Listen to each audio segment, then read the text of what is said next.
et bienvenue pour ce nouveau bilan du dimanche. Il n'y en a pas eu la semaine dernière, je n'avais pas pu le faire. Donc voilà, mais vous pouvez le retrouver en version écrite sur le blog habituellement sous le libellé des bilans du dimanche. Voilà. Alors pour commencer, déjà la semaine a été très riche. Donc il va y avoir pas mal de choses à dire.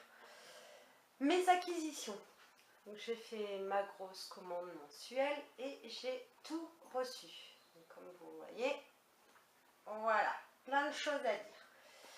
Donc, alors tout d'abord, une place à prendre de J.K. Rowling. J'hésitais un petit peu. Le résumé me dit bien. Après, voilà, les avis divergent. Mais c'est peut-être aussi parce que c'est J.K. Rowling et que c'est pas dans la lignée Harry Potter. Donc à voir, je pense que je vais commencer très bientôt. Parce que c'est quand même un assez gros livre, il fait 790 pages.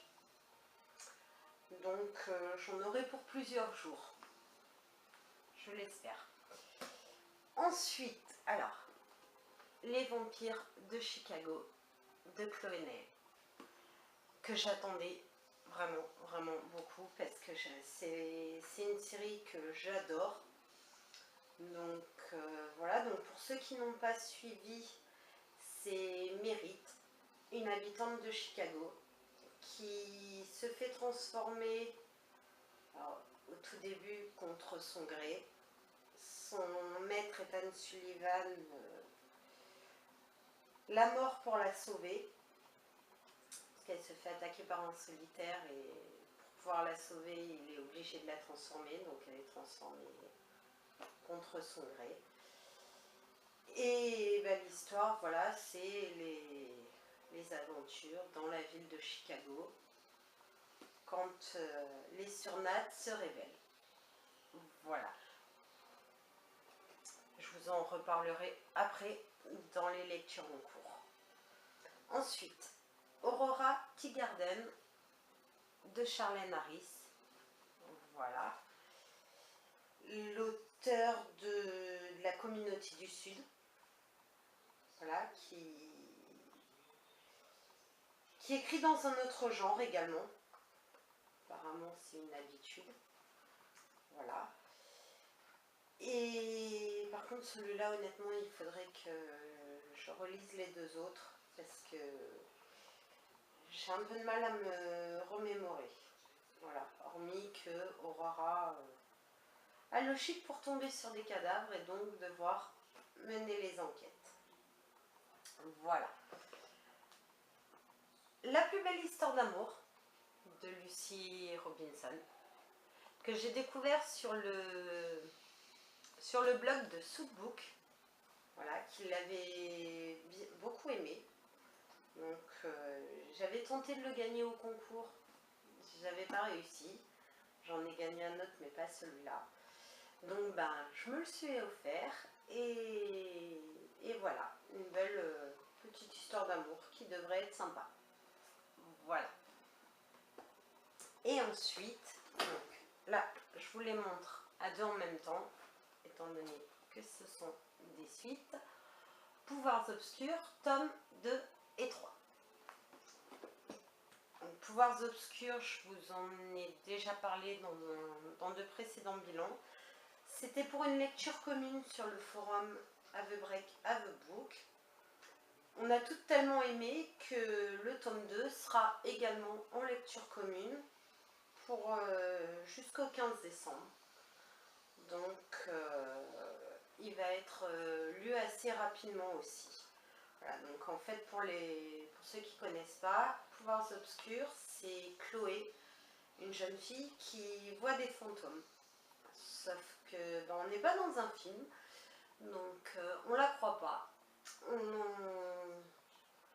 On l'interne dans un établissement spécialisé qui révèle pas mal de surprises. Voilà, donc c'est la suite de ses aventures.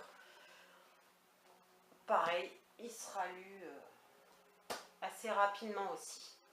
Voilà, donc pour mes prochaines lectures, vous avez déjà un peu les titres. Mes lectures de la semaine. Donc j'ai tout d'abord fini Morsure magique, que j'avais commencé la semaine dernière. Pareil dans le cadre d'une lecture commune sur le forum. J'ai pas réussi à accrocher malheureusement. Je sais pas. Pourtant c'est vraiment le style que j'aime sur Nat, avec une héroïne et tout ça. Mais là, je n'ai pas réussi à accrocher. L'héroïne, elle est bien, mais voilà, sans plus, en fait. Donc, voilà.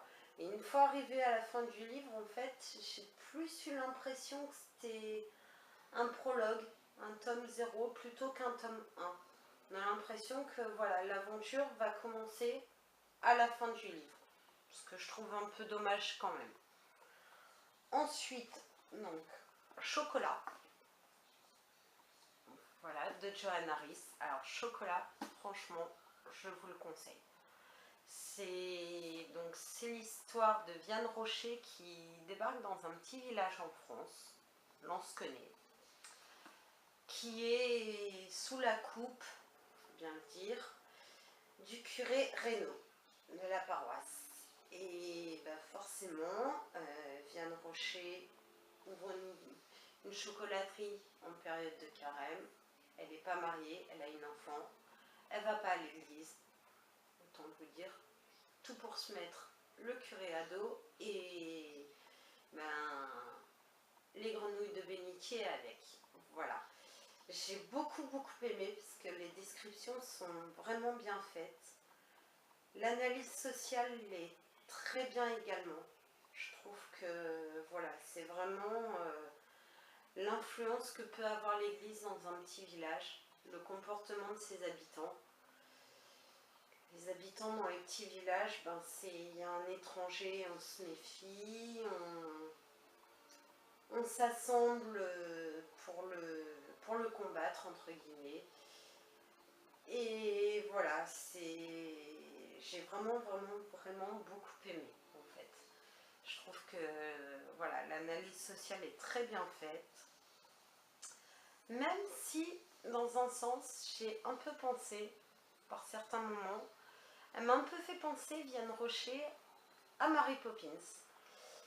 Elle arrive, je dirais pas qu'elle embellit le monde, mais elle le rend un peu plus agréable à vivre. Elle ouvre les yeux des personnes qui l'entourent. Elle leur montre un peu la beauté de la vie et comment pouvoir en profiter un peu mieux.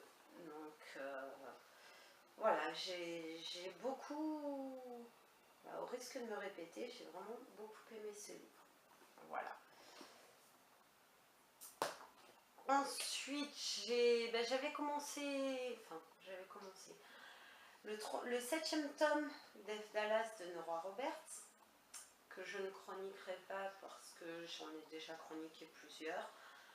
La saga, voilà, il y a 33 tomes, donc je pense pas que je chroniquerai les 33 tomes.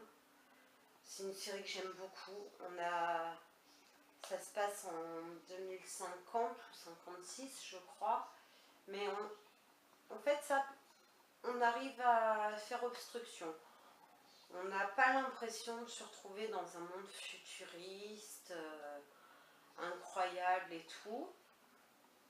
Donc, bon, la technologie y est forcément. Les aérobus, les autochefs. Mais voilà. Et Eve Dallas, c'est une flic qui est vraiment attachante, qui aime son boulot, qui arrive à pas s'en détacher, mais justement à rester sobre pour pouvoir aider les victimes, tout en ayant plus ou moins d'empathie avec les personnes qui peuvent entourer le cadavre et qui pourraient éventuellement être les assassins potentiels, mais une fois qu'elle les a enlevés de sa liste, elle arrive à montrer de l'empathie et à leur expliquer que voilà, elle va vraiment se battre pour eux. Donc voilà. Les lectures en cours, du coup, en fait, j'avais commencé au moment où j'ai fait le bilan écrit Les Vampires de Chicago. Et donc, au final, je l'ai terminé, puisqu'hier, je me suis fait une petite après-midi lecture et du coup, j'étais tellement passionnée que voilà, il a fallu que je le termine. Un peu peur à la fin, parce qu'on a vraiment l'impression que c'est la fin de la série. Et du coup, j'ai vite été chercher sur internet et heureusement, non, ce n'est pas la fin de la série. Et du coup, une fois qu'on sait que c'est pas la fin de la série, on se rend compte que c'est la fin d'une ère, le début d'une ère nouvelle. Donc maintenant, il nous reste à voir ce que va donner le tome 8 dans cette ère nouvelle de la vie des personnages. Voilà, donc toujours, on retrouve les personnages, les combats qui ont déjà existé dans les tomes précédents, qui malheureusement se poursuivent, enfin malheureusement, qui se poursuivent, et voilà, certaines se terminent, ou du moins on l'espère, d'autres peuvent continuer, voilà. Donc je vous en dis pas plus pour pas trop spoiler l'histoire. Mais voilà, pour moi la fin, ça a été vraiment du coup, après réflexion, la fin d'une ère et le début d'une ère nouvelle qu'on attend pour voir comment ils vont se comporter. Et franchement, Ethan Sullivan en solitaire, j'ai hâte de voir ça. Même si ce ne sera pas des vrais solitaires, étant donné qu'ils auront quand même encore la maison Cadogan. Hâte de voir quand même comment il va s'en sortir, ce monsieur qui mange les toasts avec la fourchette, comme le fait si aimablement remarqué Mérite. Voilà. Donc, ensuite, donc le 1er novembre étant arrivé, j'ai commencé le challenge 1 mois, 1000 pages. Je m'étais aventurée pour 1500, étant donné que c'était mon premier. Je pense, sans vouloir faire ma fière, que le challenge, je vais un petit peu l'exploser, étant donné que j'ai déjà lu F. Dallas qui compte 316 pages, Les Vampires de Chicago qui en comptent, eux, 400, ce qui nous fait déjà 716 pages en 3 jours. Honnêtement, je pense que mes 1500 pages seront vite arrivées, surtout que voilà, je veux commencer une place à prendre. Dans une semaine, je pense que le challenge il serait arrivé et qu'il faudra que je le revoie vraiment à la hausse. En fait, j'avais jamais calculé le nombre de pages et c'est vrai que du coup, je me rends compte que je lis beaucoup de pages. Voilà. Donc voilà, la fin de ce bilan du dimanche. Comme vous pouvez le voir, la semaine a été très riche, que ce soit en acquisition, en lecture. Voilà, j'ai réussi à lire pas mal, à agrandir ma pile à lire encore plus, bien qu'elle ne soit pas encore complète, car il y a des sorties également en novembre qui donc, je pense, arriveront sans trop tarder dans ma pile à lire. Et donc voilà, je vous souhaite une bonne semaine et je vous donne rendez-vous dimanche, voire lundi prochain, pour le nouveau bilan du dimanche avec, comme d'habitude, mes acquisitions, mes lectures en cours et de la semaine,